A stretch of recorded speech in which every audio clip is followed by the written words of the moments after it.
Hello everyone, সবাইকে অনেক অনেক স্বাগত জানাই আমাদের রয়্যাল এডুকেয়ার ফ্যামিলিতে। আশা করি সবাই ভালো আছো। আজকে আমরা এবিটি এর 253 নম্বর পেজ নিয়ে আলোচনা করব। দেখা যাক প্রশ্নই কি আছে। তাহলে প্রথম প্রশ্ন, জীবনের ঝরা পাতা হলো উপন্যাস, রহস্য কাহিনী, নাটক আর আত্মজীবনী। তোমরা কি জানো যে জীবনের ঝরা পাতা হচ্ছে আত্মজীবনী। প্রথম নির্বাক চলচ্চিত্র জামাই ষষ্ঠী, রাজা হরিশ্চন্দ্র, চণ্ডীদাস, দেনা পাওনা। কি উত্তর হবে? রাজা হরিশ্চন্দ্র। তোমরা এখানে উত্তর দিয়ে রাখবে কমেন্টে যে বাংলায় নির্বাক চলচ্চিত্র কোনটা বাংলাতে। ঠিক আছে, কমেন্টে আমাকে অবশ্যই জানাও। বাংলায় ইংরেজি শিক্ষার জনক কাকে বলা হয়? কি জানি আমরা না, ম্যাকলেকে। কাকে বলা হয়? ম্যাকলেমিড এনেছিল। হিন্দু কলেজের বর্তমান নাম কি? হিন্দু কলেজের বর্তমান নাম হচ্ছে প্রেসিডেন্সি কলেজ। পরবর্তী প্রশ্ন, 19 শতকের নবজাগরণকে ঐতিহাসিক প্রতারণা বলেছেন। কে বলেছেন? অশোক মিত্র, যদুনাথ সরকার, রমেশচন্দ্র দত্ত, বিনয় ঘোষ। উত্তর কি হবে? বিনয় ঘোষ উত্তর হবে। কি উত্তর হবে? বিনয় ঘোষ। পরবর্তী প্রশ্ন যদি দেখা যায়, তাহলে পরবর্তী প্রশ্ন আমরা কি দেখব? কে নিজেকে ধরতি আবা বলেছেন? কে বলেছেন? তোমরা জানো বিরসা মুন্ডা, অর্থাৎ পৃথিবীর পিতা। ভারতের প্রথম নীলকর কে ছিলেন? লুই বোনার ছিল। কে ছিল? লুই বোনার। তারপরে প্রশ্ন যদি দেখা হয়, আনন্দমঠ প্রকাশিত হয় কত সালে? তোমরা জানো আনন্দমঠ কত সালে প্রকাশিত হয়? 1882 সালে, অর্থাৎ গ উত্তর। তারপরে দিল্লির শেষ মুঘল সম্রাট কে ছিল? মোহাম্মদ শাহ, দ্বিতীয় শাহ আলম, প্রথম বাহাদুর শাহ, দ্বিতীয় বাহাদুর শাহ আলম। এটা কি হবে? দ্বিতীয় বাহাদুর শাহ আলম। ঠিক আছে, তাহলে উত্তর কি হবে? ঘ, দ্বিতীয় বাহাদুর শাহ আলম। তারপরে প্রশ্ন, কার্ল মার্কস 1857 বিদ্রোহকে কি বলেছেন? কি বলেছেন? জাতীয় অভ্যুত্থান বা জাতীয় বিদ্রোহ বলেছেন, অর্থাৎ উত্তর ঘ হবে। বোঝা গেল? পরবর্তী প্রশ্ন যদি দেখা হয়, পরবর্তী প্রশ্নে আমরা কি দেখব? পরবর্তী প্রশ্ন, পর্তুগিজদের প্রথম ছাপাখানা ভারতবর্ষের কোথায় অবস্থিত হয়? তোমরা কি জানো পর্তুগিজরা প্রথমে গোয়ায় আমাদের ছাপাখানা প্রতিষ্ঠা করেছিল। গোলদিঘির গোলামখানা নামে পরিচিত কলকাতা বিশ্ববিদ্যালয়, রাজাবাজার সায়েন্স কলেজ, যাদবপুর বিশ্ববিদ্যালয়, কলকাতা বিজ্ঞান কলেজ। আমরা কি জানি কলকাতা বিশ্ববিদ্যালয়কে কি বলা হয়? অর্থাৎ ক, গোলদিঘির গোলামখানা। তোমরা উত্তর এখানে কমেন্টে জানাবে কে বলেছেন। কে বলেছেন উত্তর আমাকে অবশ্যই কমেন্টে জানাবে। তারপরে প্রশ্ন যদি দেখা হয়, ওয়ার্কার্স অ্যান্ড পিজন পার্টি গঠিত হয় কবে? 1927 খ্রিস্টাব্দে। কবে গঠিত হয়েছিল? 1927 খ্রিস্টাব্দে। ভারতের রাজধানী কলকাতা থেকে দিল্লিতে স্থানান্তরিত হয় কবে? তোমরা জানো ভালো করে, দিল্লি থেকে মানে কলকাতা থেকে দিল্লিতে গেছিল কবে? 1911 খ্রিস্টাব্দে। তারপরে প্রশ্ন, খুবই গুরুত্বপূর্ণ প্রশ্ন, গণবাণী পত্রিকার সম্পাদক কে ছিলেন? সরাসরি কি উত্তর হবে? মুজাফফর আহমেদ। বোঝা গেল? তারপরে প্রশ্ন যদি দেখা হয়, ভারতের নাইটেঙ্গেল নামে কে পরিচিত? উত্তর কি হবে? সরোজিনী নাইডু। কি উত্তর হবে? সরোজিনী নাইডু। পরবর্তী প্রশ্ন, পরবর্তী প্রশ্ন আমরা যদি দেখি কি বলেছে, পরবর্তী প্রশ্নটা কি বলা হয়েছে?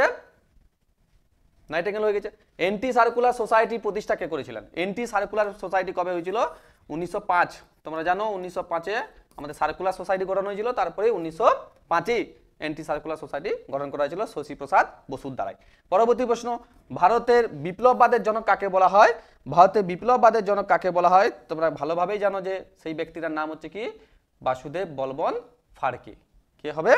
বাসুদেব বলবন ফাড়কেকে কি আমরা বলা, কি বলা হয়? বিপ্লববাদের জনক। রাজ্য পুনর্গঠন কমিশনের সভাপতি কে ছিল? তোমরা ভালোভাবে জানো সভাপতি কে ছিল? ফজল আলী ছিল। কে ছিল? ফজল আলী। পরবর্তী প্রশ্ন, তমস উপন্যাসটি কে রচনা করেন? তমস উপন্যাসটি রচনা করেন হচ্ছে ভীষ্ম সাহানি, অর্থাৎ উত্তর হবে কি? খ। আশা করি তোমরা এই 20টি প্রশ্ন বুঝতে পেরে গেছো, সবাই নোট ডাউন করে নিবে। পরবর্তী প্রশ্ন যদি দেখা হয়, ব্রাহ্মিকা শাড়ি পরার পদ্ধতির সূত্রপাত কোথা থেকে হয়? তোমরা জানো ঠাকুরবাড়ির জোড়াসাঁকো থেকে। ঠিক আছে, জোড়াসাঁকো থেকে ব্রাহ্মিকা শাড়ি পদ্ধতি শুরু হয়। বঙ্গমাতার ছবিটি কার আঁকা? কার আঁকা যদি জিজ্ঞাসা করা হয় তাহলে কি হবে? অবনীন্দ্রনাথ ঠাকুর।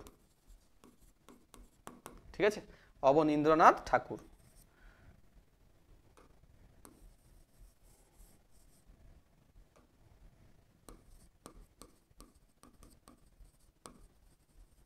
ঠিক আছে, অবনীন্দ্রনাথ ঠাকুর। তারপরে প্রশ্ন যদি দেখা হয় যে হিন্দু প্যাট্রিয়ট পত্রিকা কোন বিদ্রোহকে সমর্থন করেছিল? তোমরা জানো যে নীল বিদ্রোহকে সমর্থন করেছিল। নীল বিদ্রোহকে, কোন বিদ্রোহকে? নীল বিদ্রোহকে সমর্থন করেছিল। ভারতের প্রথম মহিলা চিকিৎসক কে ছিলেন? খুবই গুরুত্বপূর্ণ প্রশ্ন, কাদম্বরী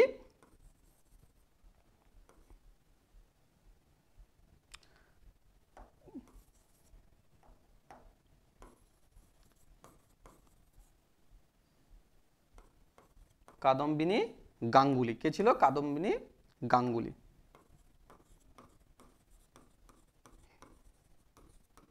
কাদম্বিনী গাঙ্গুলি ছিল প্রথম মহিলা চিকিৎসক। পরবর্তী প্রশ্ন যদি দেখি, পরবর্তী প্রশ্ন আমরা কি দেখব? জগদীশচন্দ্র বসু বসু বিজ্ঞান মন্দির প্রতিষ্ঠা করেন। সঠিক ভুলের কথা বলেছে, তাহলে এটা কি হবে? সঠিক হবে। বসু বিজ্ঞান মন্দির, সরি এটা কি হবে? ভুল হবে। এটা কি হবে? কারণ আমরা কি জগদীশচন্দ্র বসু বসু বিজ্ঞান মন্দির প্রতিষ্ঠা করেছিল, এটা সঠিক হবে। এটা কি হবে? সঠিক হবে। তারপরে তিতুমির ওয়াহাবি আন্দোলনের সাথে যুক্ত ছিল, এটাও কি হবে? সঠিক হবে। ওয়াহাবি আন্দোলন, বারাসাত বিদ্রোহ। বাংলার মুকুটহীন রাজা কাকে বলা হয়? সুরেন্দ্রনাথ বন্দ্যোপাধ্যায়কে, এটাও কি হবে? সঠিক হবে। তারপরে বলেছে নব্য বেদান্তের উদ্ভাবক ছিল স্বামী বিবেকানন্দ। নব্য বেদান্তের উদ্ভাবক কে ছিলেন? স্বামী বিবেকানন্দ। এটা কি হবে? সঠিক হবে। এটাও নব্য বেদান্ত, ঠিক আছে। নব্য বেদান্তের উদ্ভাবক কে ছিলেন? স্বামী বিবেকানন্দ। পরবর্তী যদি আমরা স্তম্ভ মিলানো দেখি, স্তম্ভ মিলানে কি দেখব? স্তম্ভ মিলানে আমরা কি দেখব? যে এখানে ভবানী পাঠক, তোমরা জানো ভবানী পাঠক কে ছিলেন? সন্ন্যাসী ফকির বিদ্রোহের একজন নেতা ছিলেন। মাতুয়া ধর্ম হচ্ছে, তোমরা জানো মাতুয়া ধর্ম কে করেছিল? হরিচাঁদ ঠাকুর, অর্থাৎ 2। মেধা পাটেকর কে ছিলেন? একজন পরিবেশ আন্দোলনের সাথে যুক্ত ছিলেন, অর্থাৎ এটা 3। আর বাংলার নানা সাহেব কাকে বলা হয়? রামরতন মল্লিককে, অর্থাৎ 4। বোঝা গেল? আশা করি তোমরা এটা বুঝতে পারছো। পরবর্তী আমরা যদি দেখি, পরবর্তী আমরা কি দেখব? বিবৃতিগুলো দেখে নেব, ঠিক আছে। আর ম্যাপ পয়েন্টিংগুলো আমরা কি করব? একবারে সবগুলো কম্বাইন করে একসাথে ম্যাপ পয়েন্টিংগুলো করে নেব। বিবৃতি প্রথম, 19 শতকের জনমত প্রতিফলিত হয়নি। প্রথম 19 শতকের জনমত প্রতিফলিত হয়নি। ব্যাখ্যা, সাময়িক ও সংবাদপত্রের মাধ্যমে প্রতিফলিত হয় বলেছে। তারপরে সরকার বিরোধী জমায়েতের মাধ্যমে। তারপরে ব্যাখ্যা, সংস্কৃতি জাগরণের মাধ্যমে। তাহলে উত্তর কি হবে? এক হবে। সাময়িক পত্র এবং সংবাদপত্রের মাধ্যমে কি হয়েছিল? জনমত সংগঠিত হয়েছিল, ঠিক আছে। বোঝা গেল? তারপরে 2 হচ্ছে কি? রবীন্দ্রনাথ ঠাকুর গোড়া উপন্যাস লিখেছিলেন। গোড়া, এরা গোড়া গোড়া হবে না, এটা গোড়া হবে। গোড়া উপন্যাস কেন লিখেছিলেন? তোমরা জানো যে সংকীর্ণ ব্যাখ্যা 3, সংকীর্ণ জাতীয়তাবাদকে সমালোচনা করার উদ্দেশ্যে। তারপরে বিবৃতি দেখি, একা আন্দোলন হয়েছিল উত্তরপ্রদেশে। উত্তরপ্রদেশে এটি ছিল একটি ব্যক্তিগত আন্দোলন, এটি ছিল একটা কৃষক আন্দোলন। এটা কি ছিল? একটা কৃষক আন্দোলন। বোঝা গেল? তারপরে 1961 খ্রিস্টাব্দে 1961 সালের ডিসেম্বর মাসে 1961 সালের ডিসেম্বর মাস নাগাদ গোয়া ভারতভুক্ত হয়। এর ফলে ভারতে বিদেশি শাসনের অবসান ঘটে। এর ফলে ভারতের বিদেশি শাসনের অবসান ঘটে। এর ফলে ভারতের সার্বভৌম সুপ্রতিষ্ঠিত হয়। এর ফলে ভারতের স্বাধীনতা লাভের বৃত্ত সম্পন্ন হয়। বোঝা গেল? অর্থাৎ গোলক বলা হচ্ছে বৃত্ত সম্পন্ন হয়, যে ভারতে এবারে কি হচ্ছে? স্বাধীনতা লাভের যে বৃত্ত ছিল সেটা।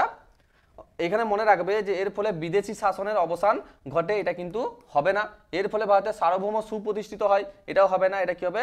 এর ফলে ভারতের স্বাধীনতা লাভের বৃত্ত সম্পন্ন হয়ে যায়। পুরাপুরি একদম আমাদের বৃত্তটা সম্পন্ন হয়ে যাচ্ছে। কথা বোঝা গেল? আশা করি তোমরা এটা বুঝতে পেরেছো। যদি ভালো লেগে থাকে তাহলে লাইক, কমেন্ট এবং শেয়ার করে দিবে। এখানেই আজকের মতো, ধন্যবাদ।